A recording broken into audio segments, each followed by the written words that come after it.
Auspicia este programa Cooperativa de Provisión de Servicio Eléctrico y otros servicios públicos de Pigüé Limitada.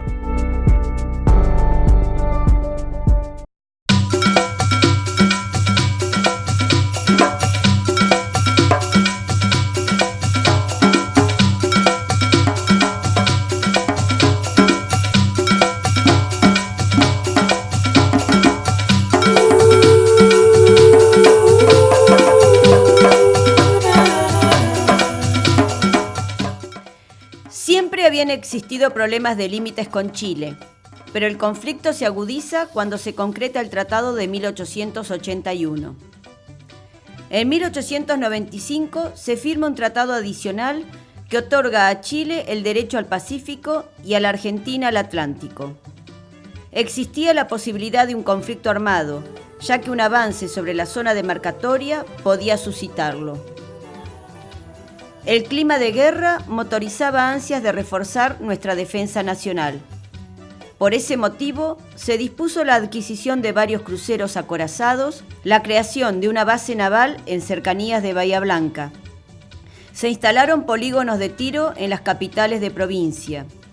Y en 1896, el presidente de la Nación, Uriburu, firma el decreto de movilización que determina la primera conscripción obligatoria. El artículo 1 disponía la movilización por 60 días a contar del 15 de abril próximo, de la clase de 20 años en la capital federal y provincias, y la organización por unidades tácticas y de combate en 32 baterías de artillería, 44 batallones de infantería y 42 escuadrones de caballería. El artículo 3 establecía: serán puntos de concentración de los contingentes Capital Federal y Provincia de Buenos Aires en Pigüé, provincias de Entre Ríos, Corrientes, Santa Fe, Córdoba, Santiago del Estero, Tucumán, Salta, Rioja, Catamarca y Mendoza en sus respectivas capitales. Los contingentes de Jujuy, San Luis y San Juan se reunirán también en las capitales de estas provincias. A través de 12 campamentos se dividieron las fuerzas correspondientes a cada una de las 14 provincias de entonces. La División Buenos Aires estaba formada por las brigadas de la capital y de la provincia en el valle de Curamalal, integrada por los regimientos 6, 10 y 11 de infantería y 4 de caballería. Si bien la convocatoria abarcó varios puntos del país, fue la de Buenos Aires la más importante por el alto número de los convocados y el lugar donde se cumplieron los ejercicios de guerra. Fue esa la causa de que cuando se hace referencia a la primera conscripción, se mencione Curamalal como hito identificatorio. Además, por las inclemencias del tiempo, las escabrosidades del terreno y otros factores adversos, fue la que más sacrificios impuso a los conscriptos.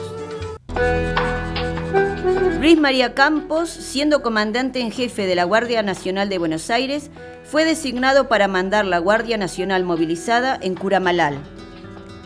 El general de brigada Lorenzo Winter fue designado jefe de la primera brigada de la División Buenos Aires. El teniente general Carlos O'Donnell fue el jefe de la segunda brigada de la División Buenos Aires. Las unidades fueron transportadas hasta Pigüé a través del Ferrocarril del Sud entre el 15 y 17 de abril, llegando a nuestra ciudad para luego desplazarse al campamento de Curamalal, en donde se reunieron aproximadamente 10.000 hombres, 1.500 caballos y 24 piezas de artillería.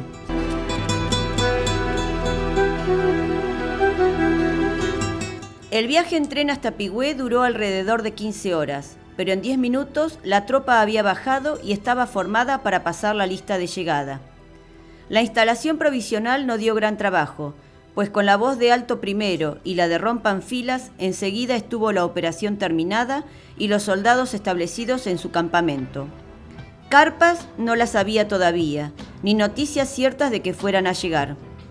Fue necesario tomar por cuartel la pradera, por techo el azul del cielo y por estufa el viento de las sierras que en aquellos momentos fustigaba con ráfagas heladas.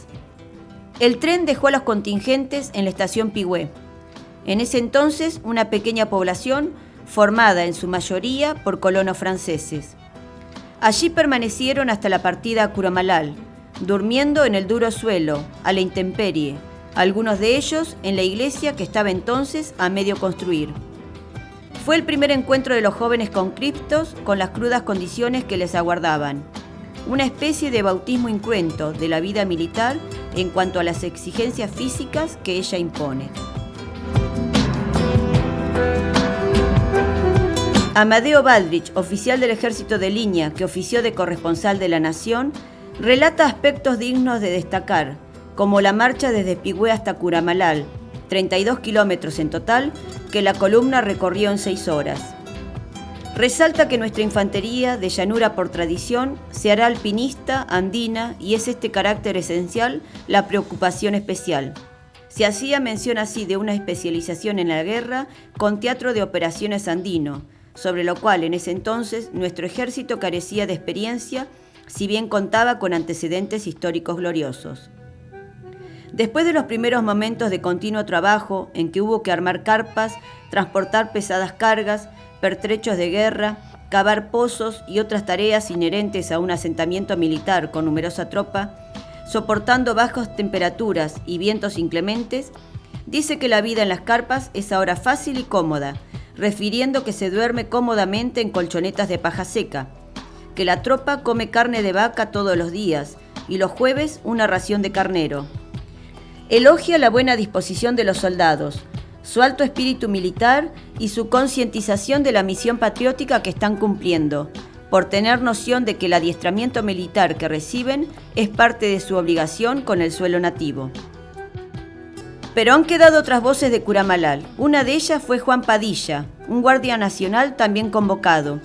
Se queja de la mala calidad de la comida y detalla: el horario general ha sido con ligeras modificaciones el siguiente: a las 5:30 diana y enseguida café, a las 6 lavado, a las 6:30 instrucción en orden cerrado o disperso, hasta las 9:30 hora de asamblea, a las 10:30 rancho, a las 12:30 nueva instrucción práctica hasta las 2:30, de 2:30 a 3:30 instrucción teórica, de 3:30 a 4:30 limpieza de armas, a las 4:30 ejercicios por compañías, a las 5 lista mayor, 5:75 rancho, 8 retreta, 9 silencio. Los miércoles y sábados había lavado de ropa y este último día por la tarde revista. Quien mejor ha reflejado la vida en los campamentos, en Curamalal, es quien fue el autor de un libro sobre el tema que firmó Vinchuco. Comienza diciendo: en el campamento tiene cada cual las comodidades que ha podido procurarse fuera de las no muy grandes que ofrecen las prendas del equipo militar. Los guardias nacionales que usan durante la movilización el uniforme del ejército permanente con todos sus atributos e insignias están también sujetos a las privaciones de los soldados de línea y se hallan exactamente en las mismas condiciones que ellos. Tienen las mismas carpas, iguales capotes, idénticas mantas, y para que todo sea completo, el viento de la sierra que suele soplar por allí con excesivo rigor. Abarca igualmente los sitios donde se hallan acampados regimientos de línea y regimientos de guardias nacionales. Informa que en cada carpa duermen 3 soldados, bajo la dirección de la autoridad nocturna, un cabo de carpa que no tiene prerrogativas, sino debajo de la lona y entre los toques de silencio y diana. Refleja la vida de campamento en aspectos hasta minúsculos, como las reuniones que se forman alrededor de los fogones, los jarros de mate que circulan de mano en mano, y el vínculo cordial que impera pese a las privaciones que padecen, particularmente los que estaban habituados a las comodidades de la vida de la ciudad.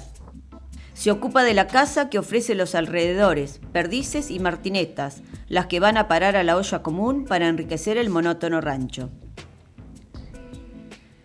A través de todas estas informaciones nos enteramos de largas marchas por terrenos abruptos, escalamiento de las sierras con armamento, instrucción de tiro con armas cortas, largas y otras piezas de artillería, maniobras con simulacro de combate cuerpo a tierra, en avance hacia una imaginaria, posición enemiga, luchas cuerpo a cuerpo y otros entrenamientos propios de toda contienda bélica.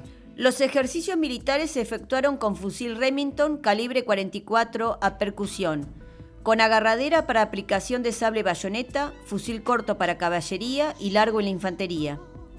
El ejército ya poseía los cañones Krupp de procedencia alemana de 75 milímetros, propios para la lucha en campaña.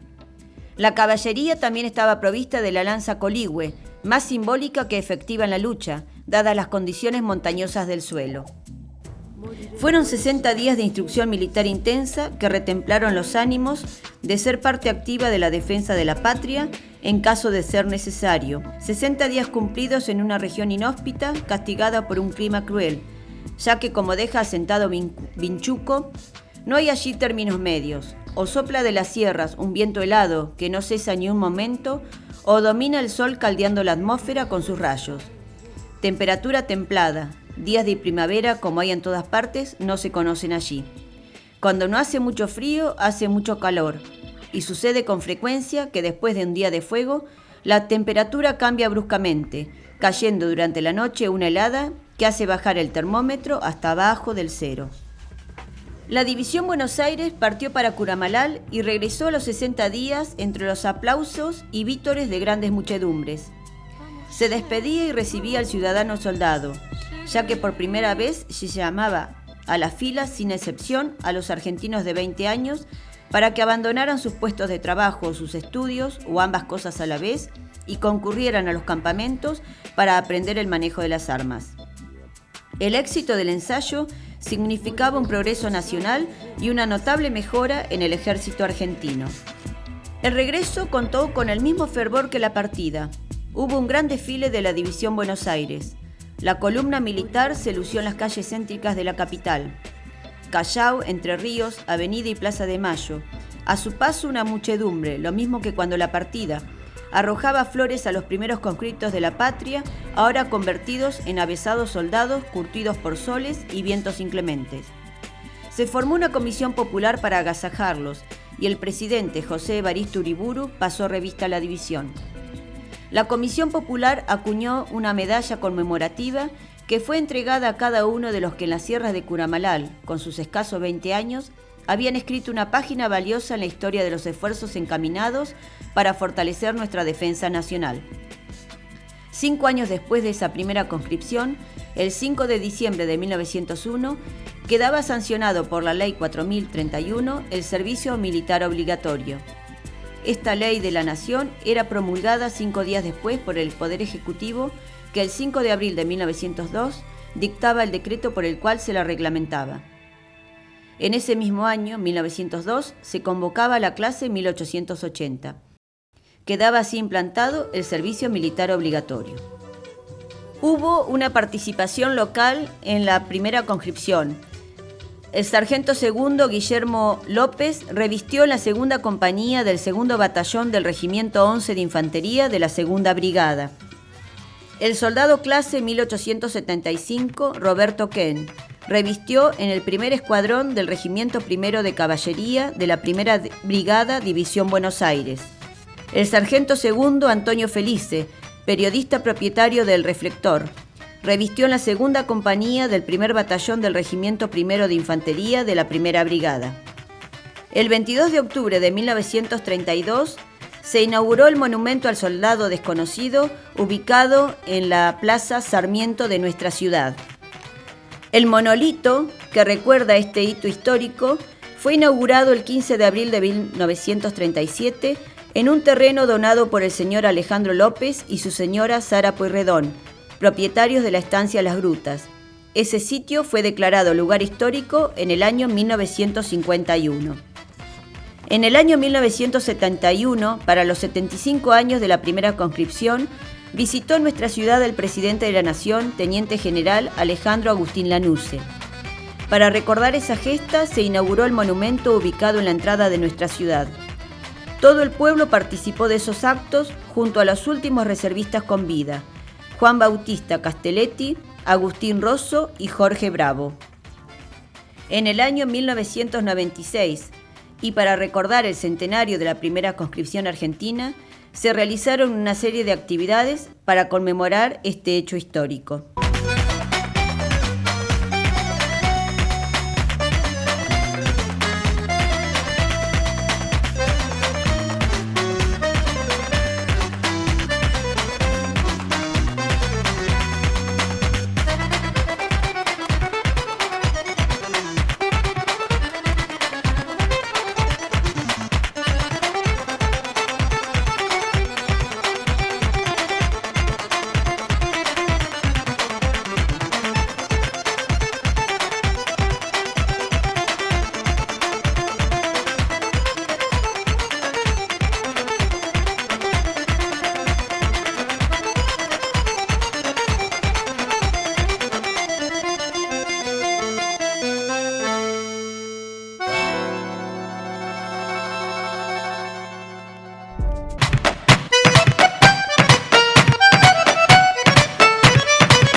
Luego de finalizada la llamada conquista del desierto, estaban disponibles grandes extensiones de tierra para incorporarlas al sistema productivo, lo que generó una gran especulación y demanda sobre las mismas.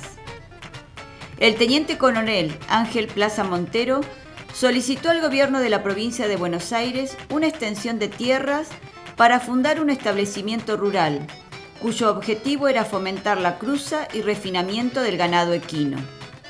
El terreno le fue concedido, pero tuvo dificultades para cumplir con las cláusulas de la ley de concesión, pidiendo una prórroga de cumplimiento, concediéndole entonces 2 años más.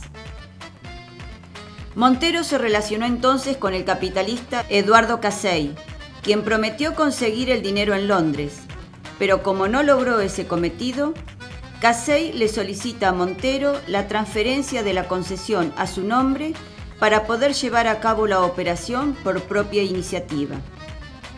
El gobierno aceptó dicha transferencia y la cesión de derechos a favor de Casey se realizó en agosto de 1881, aunque la escritura se logró en 1883. Casey creó una sociedad anónima, la Curamalán, con un capital de 4 millones de pesos oro para dotarlo de todo lo necesario para cumplir con la ley. Vendió lotes de la concesión a colonos y cedió terrenos para que pasara por aquí la línea ferroviaria desde el Azul a Bahía Blanca, llegando el ferrocarril a Bahía en mayo de 1884, pasando por sus campos y valorizando sus tierras enormemente. Casey, en el año 1883, conoce a Clemente Cabanetes y le ofrece en venta sus tierras para dar cumplimiento a las disposiciones de la ley de poblar y colonizar 111 leguas cuadradas de tierras. Cabanetes, un joven oficial de reserva del ejército francés, había arribado a Argentina en 1880, decidido a ofrecer sus servicios al gobierno nacional, que se proponía fundar una escuela militar. Al llegar a nuestro país, estalla la revolución y toma partido por Tejedor, integrando el cuerpo de defensa denominado Rifleros, participando de los últimos encuentros, ya que Tejedor ofrece su renuncia como gobernador de la provincia y el desarme de las milicias. Terminado el conflicto, Cabanetes ingresa en la Sociedad Pantelefónica de León de Lodge para introducir en el país el sistema telefónico recientemente inventado por Graham Bell en 1876. En 1881, Cabanetes obtiene la autorización para establecer una línea de ensayo desde el Coliseo a la municipalidad, siendo muy satisfactorios los resultados, por lo que poco tiempo después el presidente de la Nación, Julio Argentino Roca, ordenó la instalación de una línea desde su domicilio personal a la Casa Rosada. Las funciones que Cabanetes había asumido en la Sociedad Pantelefónica no respondían a sus aspiraciones personales. Para el mes de junio de 1882, planificaba con los hermanos Baltasar y Enrique Moreno una colonia agrícola en el paraje conocido como la Reserva de Puan, ubicada en el suroeste de la provincia de Buenos Aires. El proyecto era para agricultores de diferentes nacionalidades residentes en el país, debido a la facilidad de la promoción, y le había comunicado a su padre y a un amigo de apellido Gay para hacerlo extensivo a familias averonesas, pero sin éxito hasta el momento. Las condiciones del mismo eran: los lotes se entregaban con una casa edificada para cada familia, recibirían animales de labranza y herramientas para tal fin. Sin adelanto de dinero, el pago de la tierra con todo lo previsto era con la entrega de la mitad de la cosecha durante los 6 primeros años.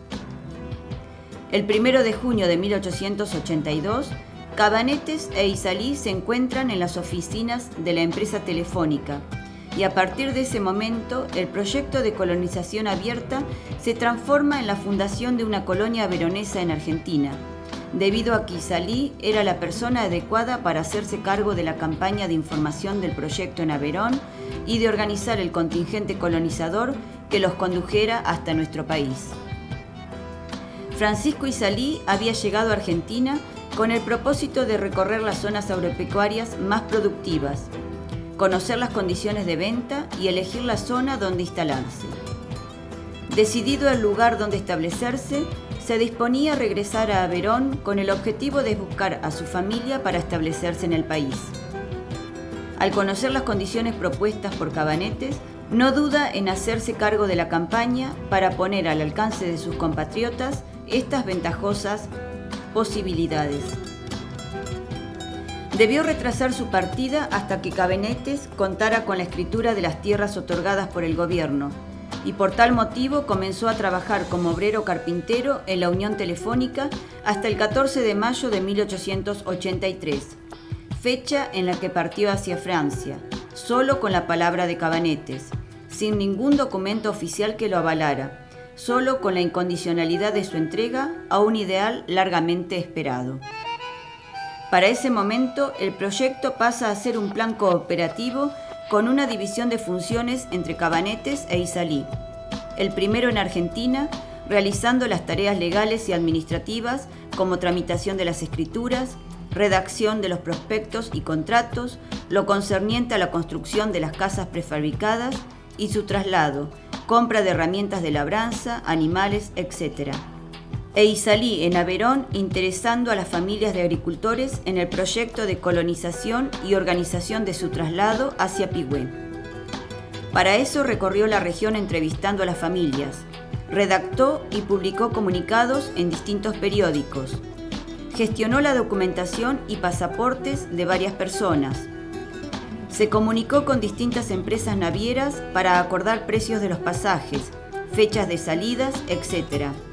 Reunió el contingente en la estación de Rodez, organizó el embarque y durante la travesía solucionó los problemas de convivencia entre las familias y hasta de subsistencia durante el viaje.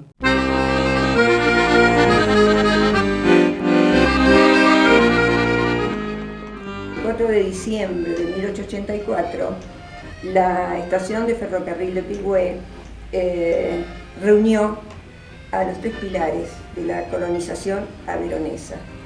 A Clemente Cabanetes, el fundador, el planificador, el que compró el terreno para lotear, Francisco Izalí, el ejecutor del proyecto y finalmente, lo más importante y los más olvidados, que son los protagonistas, las familias averonesas.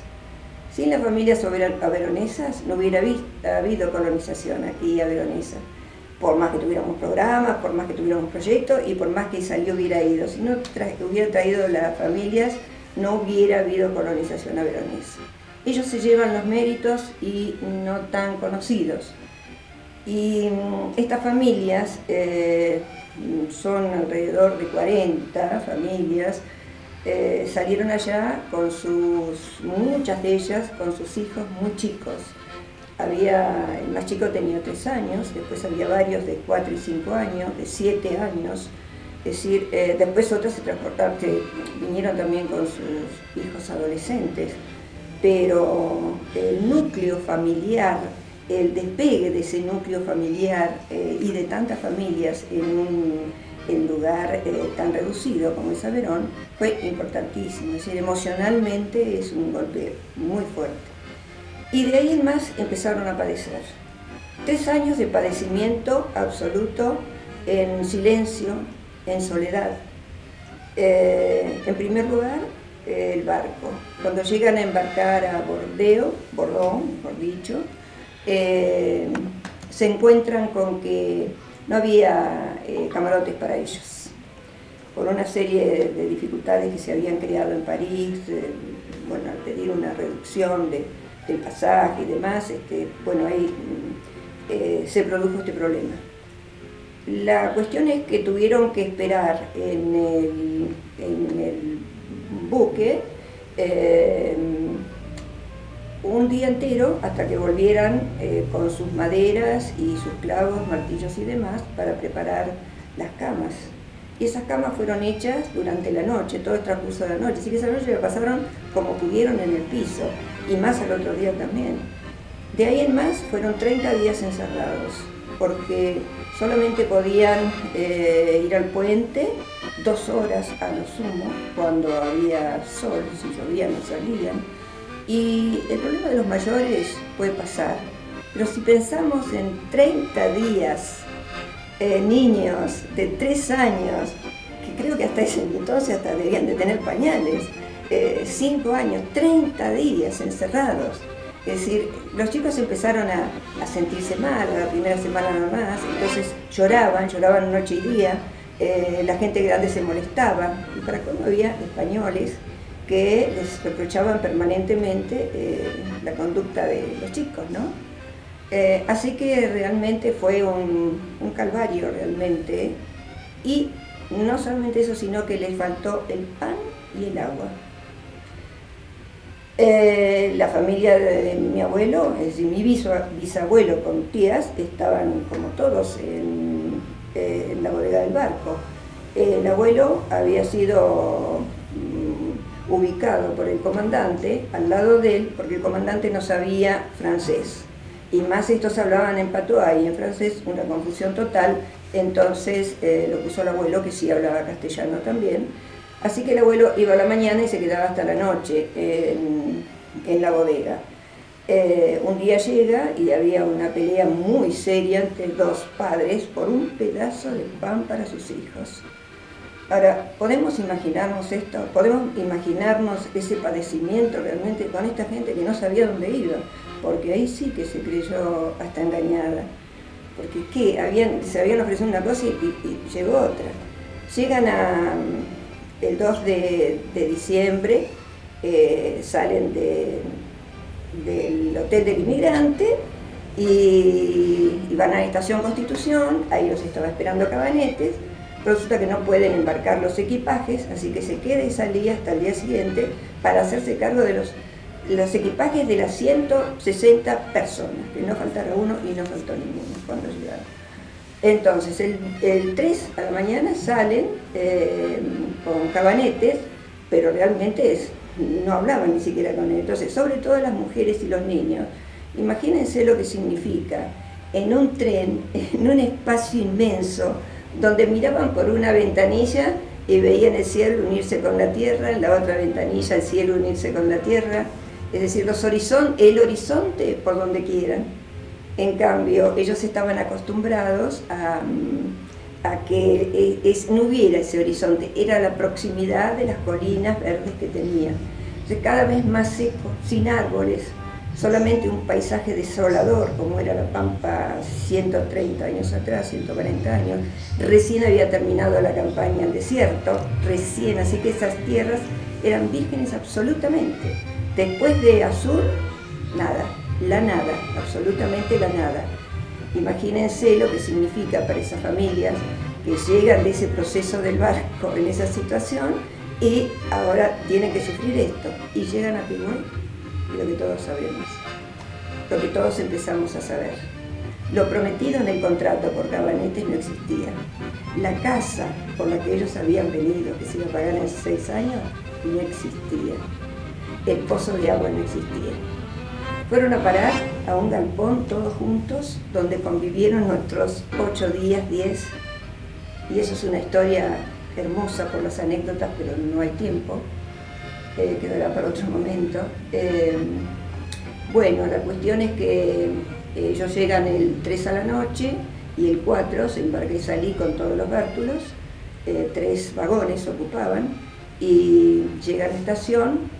Entonces estaban esperando todos los hombres con Cabanetes, bajan todos los hombres y empiezan a llevarlos al galpón este. Y antes de llegar al galpón, Cabanetes dice que 4 de diciembre tenemos que considerarlo la fecha de la fundación de la colonia veronesa de Pigüé. Entonces, ese es el momento histórico. Esperaron a Isalí, que llegué con todas las cuestiones, los bártulos, las cosas de los inmigrantes, de las familias. Y bueno, comienza la etapa en Pigüé. ¿Cómo? En un galpón hacinados para comer, para dormir, para hacer el fuego de la cocina, etcétera, etcétera. Salían a la mañana, veían unos pocos árboles del arroyo y nada más. Y la tercera etapa, y la que abarca después 2 años y pico, es la posesión de los lotes. Llegan cada uno a sus lotes en carros, los hombres a pie generalmente, arriba las mujeres, las chapas y los chicos en los carros, hacen una habitación precaria y ahí empiezan la vida. Es decir, entre mediados y finales de diciembre de 1884, la colonia averonesa de Pigüé comienza su existencia en sus lotes en esas condiciones. El sufrimiento de esas familias, no tenían agua tampoco, no había pozos de agua, el pozo de agua había que hacerlo a pico y a veces son 30, 40 metros las profundidades, así que tardaron meses para hacerlo. Y el problema del agua y el problema de la casa. Y además los terrenos, eran paja brava que jamás había sido tocada, entonces tenían que sacarla de a una con pico. Y eso les llevó 4 o 5 meses hasta que limpiaron el terreno. Después una sequía, así que pudieron sembrar muy poco. Conclusión, no pudieron pagar a fin de año. Y Cabanetes no le pudo pagar a Casey. Casey vuelve con su dinero, es decir, le ejecuta la deuda a Cabanetes y así empieza la otra historia final de esta gente, ya como dicen ellos, sin el título de propiedad que decía el fundador Clemente Cabanetes, y viven 2 años trabajando los niños con las palas, con los arados, las mujeres lo mismo, no había edad, no había nada que permitiera no trabajar, ¿no? Gracias a esa sangre que dejaron ahí en estos campos y a esa tenacidad y a esa ayuda, esa colaboración que permanentemente se fueron prestando, y una cosa importantísima, que abarca mucho más que eso, gracias a la fe. Solo la fe pudo mantenerlos, realmente fervientes, católicos, y creo que los esfuerzos que ellos hicieron, si no hubiera estado en la mano de Dios, esto no salía.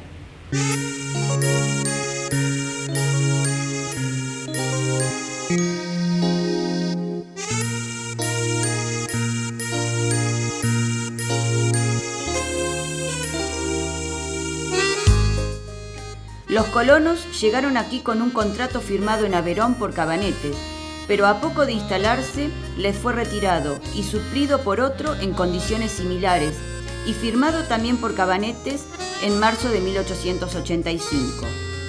Aunque ya se hacía evidente que sobre las tierras existía una hipoteca. Casey propuso agregar un artículo al contrato por el que se comprometía con Cabanetes a entregar el título de propiedad libre de hipoteca.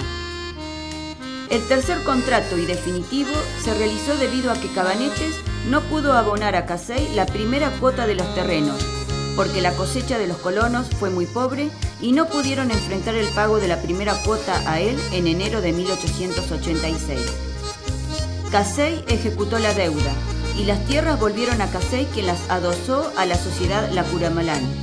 Es así que Cabanetes fue desplazado de la colonia, causando una gran angustia e inseguridad en los colonos. En octubre recibieron el contrato definitivo entre Casey y los colonos, figurando con el nombre de Colonia Pigüé en lugar de Colonia Francesa, y fueron firmados por el administrador de la sociedad, Juan Sewell, por poder de Casey.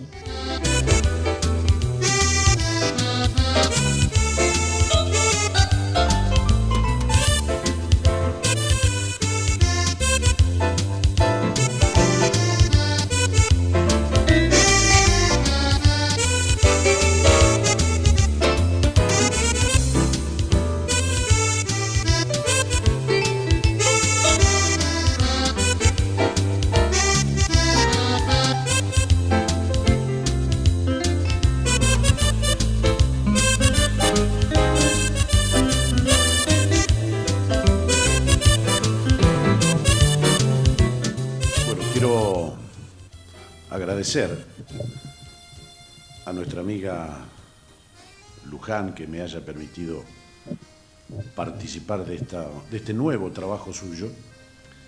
Y también sé que participa una queridísima amiga también, que es Vita. Llevando a ustedes esta rica historia de nuestra localidad de Pigüé, de nuestra ciudad de Pigüé, tan rica en su pasado como tan rica en su presente. Y quiero a su vez desearles a todos un feliz 134 aniversario de esta ciudad, que lo disfrutemos en familia, que lo disfrutemos con nuestros amigos, todo en pos de un año 2019 ya próximo a llegar, y así entrelazar nuestras manos para luchar por un futuro mejor.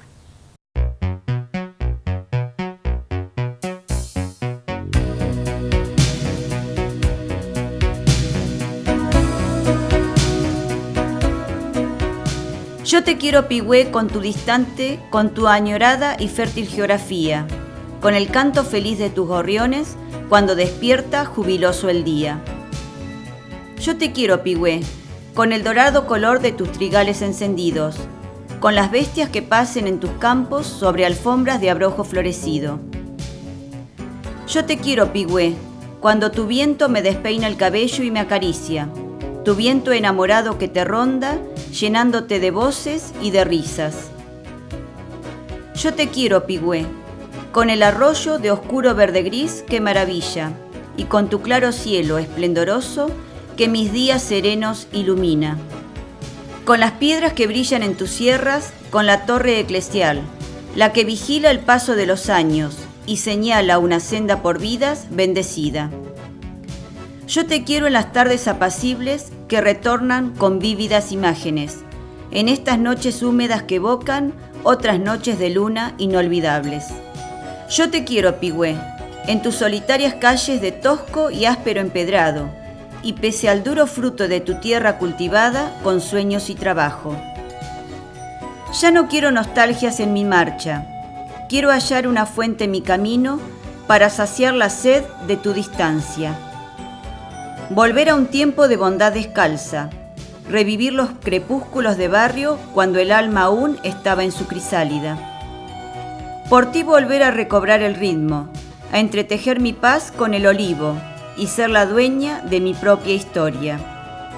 A desandar el cauce de los ríos y remontar las aguas del recuerdo para que brille en ellas tu memoria. Y en mi viaje de libros y enseñanzas miraré tu verdad de lejanía. Viajaré con tu sangre y con tu savia por la dureza fértil de un camino, orgullosa en tu luz amanecida.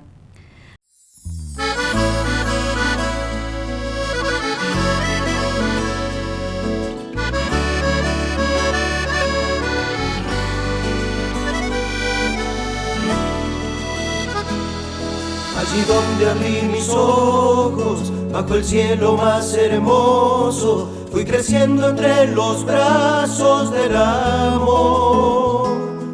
La palabra de mis padres, el lugar, aquel paisaje, y ese río me ha enseñado su canción.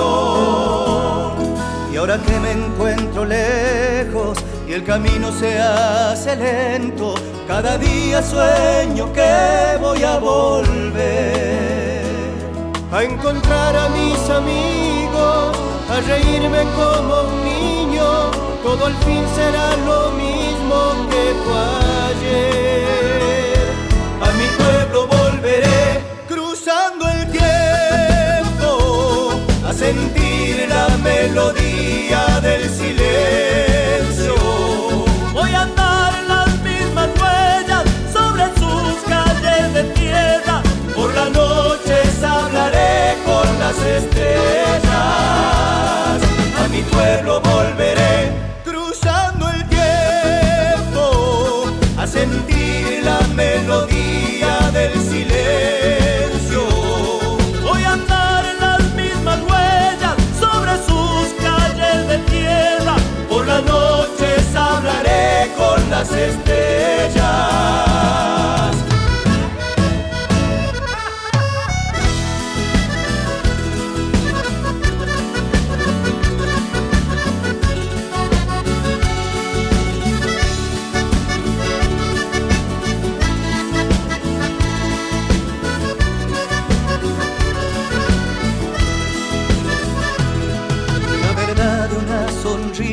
casa, el amor de la familia, todo lo que pertenece a mi lugar. Es la fuerza que me empuja a seguir en esta lucha, para entonces algún día regresar. A mi pueblo volveré, cruzando el tiempo, a sentir la melodía del silencio. Voy a andar en las mismas huellas sobre sus calles de piedra, por las noches hablaré con las estrellas. A mi pueblo volveré, cruzando el tiempo, a sentir la melodía del silencio. Voy a andar en las mismas huellas sobre sus calles de tierra, por las noches hablaré con las estrellas.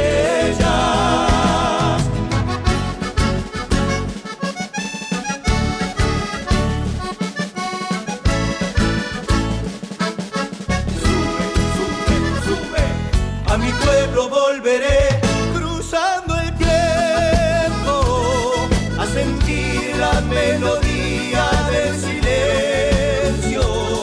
Voy a andar en las mismas huellas sobre sus calles de tierra, por las noches hablaré con las estrellas. A mi pueblo volveré, cruzando el tiempo.